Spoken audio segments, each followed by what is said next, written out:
Bueno, muy buenas tardes, ¿cómo les va? Mi nombre es Marisol Olivares, soy médica, especialista en clínica médica y maestranda actualmente de la maestría de diabetes de la Sociedad Argentina de Diabetes y Universidad Nacional Nordeste, que estoy terminando, diplomada en diabetes. Y en esta oportunidad, parte del cuerpo docente de este curso, denominado Aportes de Conocimientos para Empoderar el Autocuidado Integral de la Salud de Adultos Mayores. En esta oportunidad vamos a hablar acerca del reconocimiento y exploración del pie, la observación para detección del pie de riesgo, pero sin perder de vista el panorama. ¿Por qué les digo eso? Porque ahora les voy a mostrar, si puedo pasar, ahí está.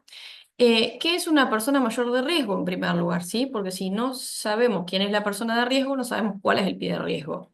La persona mayor de riesgo se denomina aquella que tiene mayor o igual a 65 años y está en una situación de vulnerabilidad o fragilidad por sus condiciones físicas, mentales, psicosociales, funcionales. Todo esto luego conduce a un alto grado de dependencia, a la posibilidad de que esté institucionalizado o que fallezca. Según la Organización Mundial de la Salud, en 1987, para considerar una persona mayor de riesgo, se establece que dos o más de los criterios que les voy a nombrar a continuación: edad mayor o igual a 80 años, vivir solo o en el último año haber perdido a la pareja o haber cambiado de domicilio, polifarmacia, es decir, que consuma más de mayor o igual a 4 fármacos, los cuales pueden alterar el equilibrio y la capacidad de juicio, internación en el último año, una condición crónica que lo invalide, ya sea un infarto de miocardio, una insuficiencia cardíaca congestiva reciente, Parkinson, enfermedad pulmonar obstructiva crónica, como son el enfisema, la bronquitis crónica, una enfermedad osteoarticular, caídas recurrentes, dificultad importante en la visión, en la audición, demencia, depresión, enfermedad terminal en los últimos 6 meses, digamos que tenga, perdón, solamente 6 meses de expectativa de vida. Esto, que tenga una enfermedad terminal, demencia o atención domiciliaria, como único criterio también sirven para diagnosticar a una persona de riesgo. Los otros serían dos de estos para considerarlo de esa manera.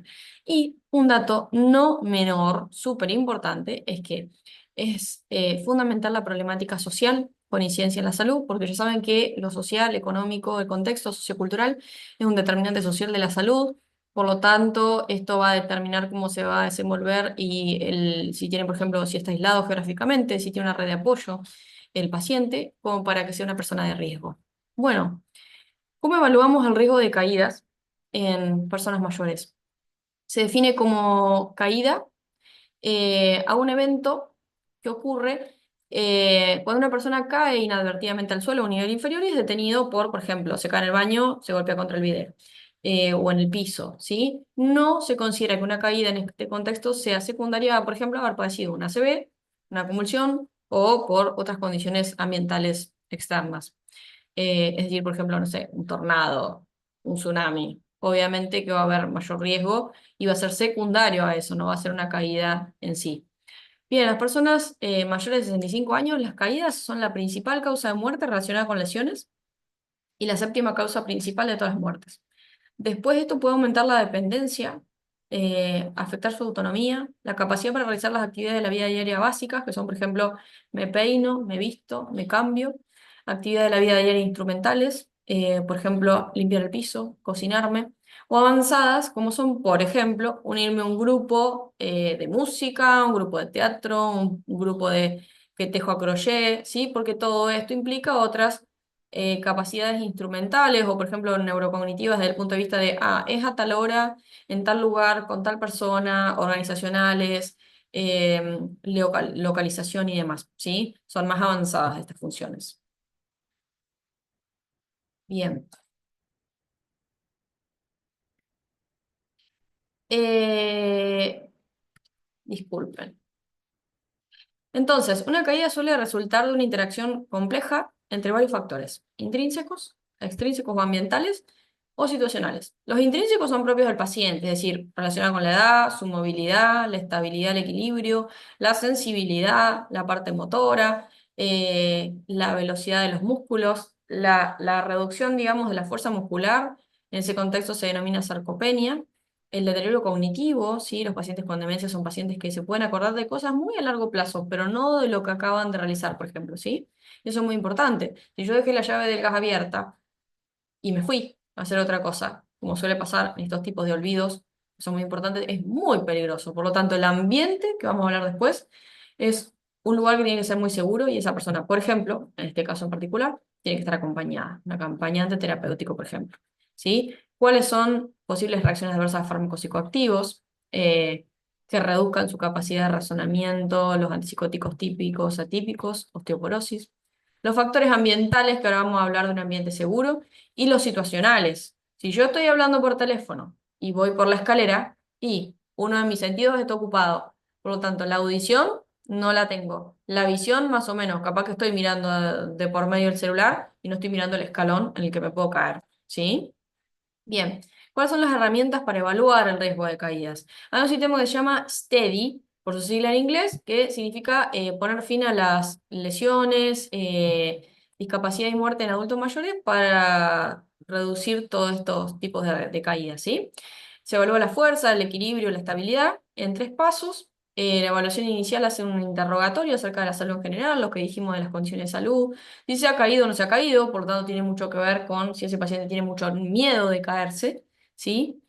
Pararse, sentarse. La evaluación de seguimiento, que evalúa los factores de riesgo de ese paciente para prevenir otras caídas, eh, o si no se cayó nunca para su primera caída. Por ejemplo, evaluar los factores de riesgo cardiovasculares, si tiene hipertensión, problemas de colesterol, diabetes, todas estas cosas evaluables, ¿sí? Y hay ciertas pruebas que son interesantes. Acá al lado yo le puse la evaluación o prueba que se denomina Timed Up and Go, eh, que, por ejemplo, es aquella prueba en la cual medimos el tiempo en el que el paciente, desde una posición de sentada, con barandales al costado, se para, camina 3 metros en línea recta hacia adelante, da la vuelta, vuelve y se vuelve a sentar. ¿Cuánto tiempo tarda en hacer todo eso? Si el paciente tarda menos de 10 segundos, eso es normal. Tarda menos de 20 segundos, bueno, le cuesta un poco, tiene una velocidad de la marcha reducida, pero tiene una buena movilidad. Y se puede manejar solo para pararse. Pero si tarda más de 20 segundos, ese paciente tiene mucho riesgo de caídas y necesita apoyo para pararse, para marchar y no puede salir solo de la silla. ¿Sí? Fíjense qué simple, fácil y objetivable para realizar y qué significativo, ¿no? La prueba de pararse y sentarse, ¿cuántas veces se puede parar y sentar? En 30 segundos. Cuantas más veces lo haga, menos riesgo de caída. La prueba de equilibrio en 4 posiciones distintas por 10 segundos cada una, que eso es, por ejemplo, pies uno al lado del otro, 10 segundos. El dedo gordo de este pie en contacto con el antepié y que quede en esa posición, ¿sí? Se ve así, 10 segundos. Que el dedo gordo toque el talón del otro pie, 10 segundos. Y la otra es que se pare en un solo pie, 10 segundos. Esas 4 posiciones de equilibrio se evalúan y obviamente dan riesgo de caída o no. Esas pruebas sencillas, fíjense lo importante que son. Bien, los riesgos del hogar y corregirlos, que eso lo vamos a hablar ahora, y las pruebas de visión, audición, cognitivas, como el mini mental test, del aprendizaje, atención, capacidad atencional y uso del juicio del paciente. ¿Sí? Y lo último, la última etapa es la intervención, es decir, si ese paciente necesita ayuda, por ejemplo, acompañante terapéutico, voy a hacer esto. Si ese paciente necesita fisioterapia orientada a su patología, voy a hacer esto. Si ese paciente necesita acomodar sus fármacos, porque tiene hipertensión, diabetes, hipercolesterolemia, todo esto, tiene 1,5 millones de fármacos, bueno, capaz que puedo hacer algunas asociaciones y reduzco un poco la polifarmacia, ¿sí? Todas estas cosas son importantes. ¿Uso un calzado seguro? El calzado tiene que ser chato, sin altura, ancho, no apretado, que los cordones no aprieten el empeine y no le puedan producir úlceras, que no se puedan dañar, que utilice cremita, que se lave bien los pies, como vamos a ver después. Sí, si es necesario, tiene que ir a un podólogo. Bien, esto para que les quede nada más, ¿no es cierto? Trastornos que aumentan el riesgo de sufrir una caída. ¿Pero por qué es importante? A todos nos ha pasado alguna vez que se nos bajó la presión. Y cuando se nos baja la presión, ¿qué pasa? Nos sentimos medio ahí, que nos mareamos, que estamos medio debiluchos y nos podemos caer, ¿sí? Eso es hipotensión. Y eso puede ser producido por muchas cosas, por ejemplo, una anemia, ¿sí? Uno está más débil, por un trastorno del corazón, por una enfermedad pulmonar, por el mal intercambio de gases, por un problema, como dijimos recién, demencia, un accidente cerebrovascular, problemas en la marcha por deformidad de los pies, que vamos a hablar después, por osteoporosis, por artrosis, la, la función a nivel, por ejemplo, del cerebelo, que eso produce trastornos del equilibrio, el Parkinson, alteraciones en la sensibilidad, que como ustedes sabrán, por ejemplo, los pacientes diabéticos tienen lo que se denomina neuropatía periférica y autonómica, que afecta su capacidad de sentir bien. Por ejemplo, no sienten la planta de los pies muchas veces y lo que les aconsejamos es, además del calzado adecuado, que tiene otras características, que en el caso de ellos sí tiene un poquito de altura, 2,5 cm, más todo lo otro que le dije del calzado habitual del anciano. En el anciano común no debe tener altura, porque eso tiene otro riesgo, ¿sí? En el caso del diabético es distinto. Y tienen una sensibilidad menor. Por lo tanto, les decimos, pónganse en medias blancas o grises. ¿Por qué? Porque si se lastiman, lo ven, ¿sí? Entonces es fácilmente detectable y ellos se pueden lastimar, verse y realizar una intervención sobre eso. Pues si se lastiman y no se ven, eso puede progresar y complicarse muy mal, ¿sí? Después vértigo, problemas de audición. No saben cómo se aíslan los ancianos o los adultos mayores que no escuchan. Por lo tanto, no participan de las conversaciones familiares. Por lo tanto, no se enteran de muchas cosas. Están socialmente aislados, ¿sí? Se recluyen porque van a decir, yo no voy a ir a tal lado si no escucho y no puedo seguir la conversación. ¿Por qué voy a hablar con fulanito? Entonces se van cerrando, ¿sí? Bien, la visión, ¿sí? Todas cosas importantes. Bien, hay que buscar los peligros en el domicilio y eliminarlos o erradicarlos lo mayor posible. ¿Sí? A ver, problemas, por ejemplo, como la iluminación. Tiene que ser una iluminación adecuada, ni muy fuerte ni muy tenue, porque el paciente, por ejemplo, se levanta a la noche, que es el momento de mayor riesgo. ¿Por qué? Porque tiene menor capacidad de propiocepción y pierde los contrastes de las luces, la oscuridad. Entonces, la delimitación de las cosas también es distinta. Cómo ve el suelo, cómo se percibe su propio cuerpo con respecto al ambiente. Entonces, por ejemplo, si tiene una lucecita al costado de la cama, ¿sí? Como esos spots, ¿vieron? Prende, sin tener que salir de la cama. Prende la luz, ya está iluminado. Por lo tanto, esa persona ve el suelo, ve su calzado para colocárselo, ¿sí? Y empieza a deambular. Después, que no hayan cosas que le obstruyan el camino, que las superficies sean antideslizantes, que no esté el suelo mojado, que no esté resbaladizo, eh, que los muebles, por ejemplo, sean firmes. ¿Por qué? Porque los pacientes que están alterados, lo que dijimos recién del time tap and go, no se pueden levantar porque tienen debilidad de la cintura escapular, se llama esta parte, ¿sí? Hombros y demás, y la cintura pelviana a nivel de las caderas y la pelvis, ¿sí? Por lo tanto, le va a ser mucho más difícil levantarse. Entonces, ¡tuc! Van a agarrar una mesa, por ejemplo, una silla y se van a ir a levantar. Entonces, todas las superficies que haya, los muebles que haya, tienen que ser firmes, porque si no, el mueble se viene con el paciente y es terrible, ¿sí? Entonces, estables, cosas estables. Las sillas, apoyabrazos, los baños, barandales. Me voy a bañar, que la bañera sea, digamos, la zona de la ducha sea amplia. Que tenga, por ejemplo, un lugar para sentarse y decir, saco la flor y me baño, me lavo. Superficies antideslizantes, fíjense la foto, los barandales. Que tenga todo al acceso y a la altura de su mano, si se sienta, ¿sí? La iluminación adecuada, ¿sí? Que tenga acceso si necesita llamar o ayuda, que tenga acceso también. Si es una persona, por ejemplo, que tiene mucho mayor trastorno de sensibilidad y quizás sería adecuado que, por ejemplo, tenga alguna alarma o algún timbre en el baño y que pueda dar aviso, ¿sí?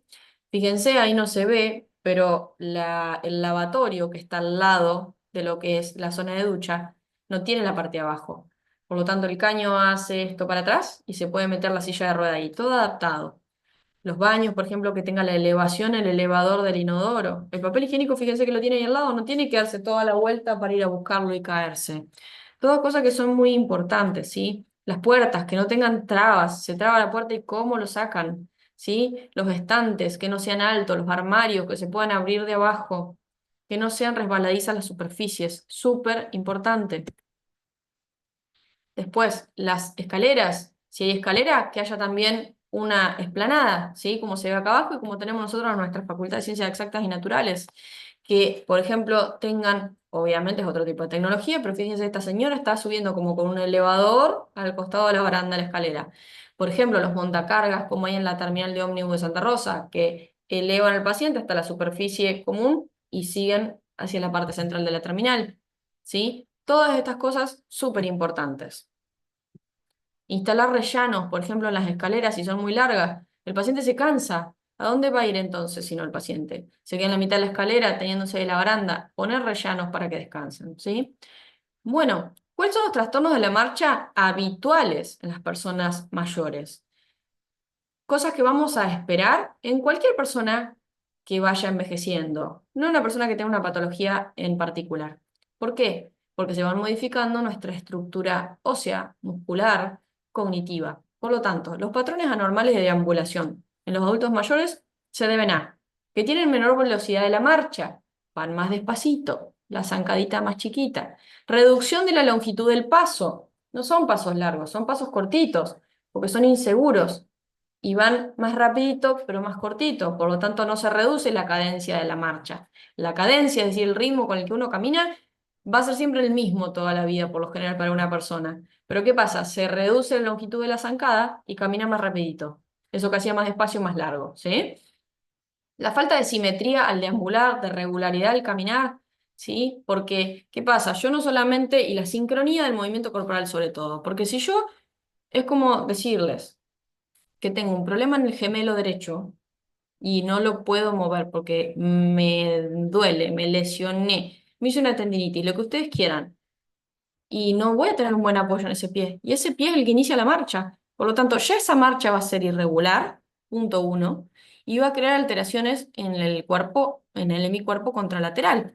Después, las brazadas, el balanceo de los brazos. Los brazos son fundamentales para crear equilibrio en el cuerpo. Porque si yo, por ejemplo, tengo un paciente que tuvo una ACV y, por ejemplo, tiene la parte de este lado del cuerpo, el derecho, no lo puede movilizar y va a tender a lateralizarse hacia ese lado, porque es más débil ese lado. Por lo tanto, el lado sano va a ir más potente, con más fuerza, y no va a ser lo mismo, porque capaz que este lado le tira más para acá y este va más para adelante. ¿Se entiende? Entonces, también se puede producir lo que se llama retropulsión. Cuando empiezan a caminar, se van para atrás. Esos son, por ejemplo, a veces se producen trastornos en pacientes con sífilis que tienen alteración neurológica, puede suceder eso. ¿Sí? Como para decirles un ejemplo. Bueno, pero todas estas alteraciones en los trastornos de la marcha, finalmente, ¿qué hacen? Reducen la movilidad, generan más dependencia y reducen la capacidad funcional global de ese paciente, es decir, la capacidad para desempeñarse en su vida habitual. Bien, ¿cómo se evalúa la movilidad orientada al desempeño? Uno evalúa la marcha en todos sus momentos, ¿no? Cuando iniciamos, ¿sí? Por ejemplo, que el paciente no puede empezar la marcha. Por ejemplo, un paciente con Parkinson, ¿sí? Ese paciente rígido que le cuesta empezar la marcha. Eh, ¿Cómo son la longitud y la altura de los pasos? Del paso con el pie derecho, con el pie izquierdo. Si hace bien el balanceo que dijimos recién. Si el tronco acompaña, ¿sí? El tronco acompaña. ¿Cuál es la base de sustentación? A veces, cuando hay trastornos del equilibrio, la mayoría de las veces los pacientes aumentan la base de sustentación. ¿Qué significa? Abro más las piernas. Al abrir más las piernas, tengo más anclaje al nivel de gravedad, que va a ser mi sustento del suelo. Por lo tanto, yo abro más las piernas y me equilibra más. ¿Sí? Bien, y para entrar específicamente en el pie geriátrico, hay patologías biomecánicas, dermatológicas y vasculares. ¿Sí? Dentro de lo biomecánico, ya estuvimos nombrando algunas cosas, pero por ejemplo, el hallux, que es el primer dedito del pie, el gordo, eh, que esté hacia afuera o hacia adentro o hacia algo hacia varo. Los dedos del martillo, ¿vieron los martillos que hacen tuk, tuk, tuk, la cabeza del martillo? Bueno, así, los dedos del martillo. Los dedos en garra, ¿sí? Los dedos en mazo, ¿vieron como el mazo de cartas que se abre? Los juanetes, que son tan frecuentes, las alteraciones en la parte delantera de los deditos, en las falanges, en el medio pie, tarso, metatarso, ¿sí? Y el retropié, el pie hacia afuera o hacia adentro, ¿sí? En varo o en valgo. La patología dermatológica, por ejemplo, cuando hay honguitos, cuando hay micosis, cuando hay verrugas, cáncer de piel, chicos, no se olviden que puede haber cáncer de piel en todos lados. No es tan frecuente en el pie, pero puede estar, ¿sí? Acuérdense, cuando tengo un lunar y ese lunar cambia de color, aumenta de tamaño, es irregular, me duele, me molesta, tengo sensibilidad. En poco tiempo, todo esto significa que tengo que ir al dermatólogo, porque eso es más peligroso. Cuando se va cambiando de color es más oscuro, más negro, tiene superficie irregular, es irregular también los bordes, ¿sí? Todo eso son cosas importantes para tener en cuenta. Bien, las grietas en el talón, en el pie, la hiperkeratosis, es decir, la piel más gruesa. Hay que hidratar bien la piel, poner vitamina A, poner vaselina, hidratarme bien los piecitos, cortarme bien las uñas. Las uñas hay que cortarlas de manera recta, ¿sí? Porque si no, se pueden, por ejemplo, encarnar las uñas, ¿sí? La onicogrifosis, como un grifo, ¿vieron de la canilla de la cocina como un grifo? Bueno, está la uña y hace como toda una vuelta hacia el otro lado, como un grifo, onicogrifosis. Hematomas, lesiones debajo de las uñas. La patología vascular, claudicación intermitente, úlceras vasculares. La claudicación intermitente es lo que llamamos el paciente que es mirador de vidriera. ¿Por qué? El paciente empieza a caminar, ¿sí? Va, por ejemplo, por la vereda y camina 100, 200, 300 metros máximo. Frena. Frena porque le duele y porque no puede seguir caminando. Entonces hace como que mira la vidriera, ¿no? Por eso le decimos así. Frena el dolor, la molestia y sigue, ¿sí? Y va haciendo lo mismo cada 200, 300 metros. Eso es claudicación intermitente. Muchas veces se relaciona, por ejemplo, con el tabaquismo, con la enfermedad arterial periférica que se llama, ¿sí? El buen lavado de los pies, chicos. Valoración podológica del pie geriátrico. Esto me pareció lindo porque está sacado de una revista New que pueden valorar por las distintas secciones y dedos del pie, pie cabo, plano, varo, equino, los pulsos, ¿sí? Pulsos tibial posterior, pedio, hacer ecografía Doppler, ver los flujos de las arterias, las venas, hacer índice tobillo-brazo, que es muy importante. El índice tobillo-brazo en cualquier paciente, por ejemplo, con elevado riesgo cardiovascular, que llamamos típicamente al paciente diabético de tipo 2, por ejemplo, de más de 10 años de evolución, ese paciente tiene alto riesgo cardiovascular. Ese paciente, si yo le mido el índice tobillo-brazo y me da, por ejemplo, menos de 0,4, es que después de medir con el manguito el brazo y el tobillo, ¿sí? Que se miden las arterias braquiales y a nivel del tobillo, ¿sí? Nivel anterior, si me da menos de 0,4 es que es muy poco distensible, muy poco elástica, por lo tanto es muy rígida. Si es muy rígida, eso significa que hay rigidez a nivel del sistema vascular de todo el sistema de ese organismo, por lo tanto, y de ese paciente. Por lo tanto, eso solito, independiente, genera un alto riesgo en ese paciente, ¿sí? Son cosas que está bueno evaluar. La presencia de úlceras arteriales, ¿sí? Bien. Muy bien. Bueno, les quería agradecer. Muchas gracias. Espero que les haya agradado la clase. Los dejo ahora con mi amigo el licenciado Ariel Berbeque para que continúe con esta parte de pie. Y desde ya agradecerles. Disculpen que no puedo estar de manera sincrónica porque justo estoy viajando, volviendo, yendo y viniendo por una situación de mi abuela, de mi nona. Así que muchas gracias y ante cualquier duda, no duden en comunicarse conmigo a través de la facultad. Estoy a disposición, ¿sí? Espero que les haya agradado y les mando un saludo muy grande y disfruten mucho de este curso que es tan importante, ¿sí? Saludos.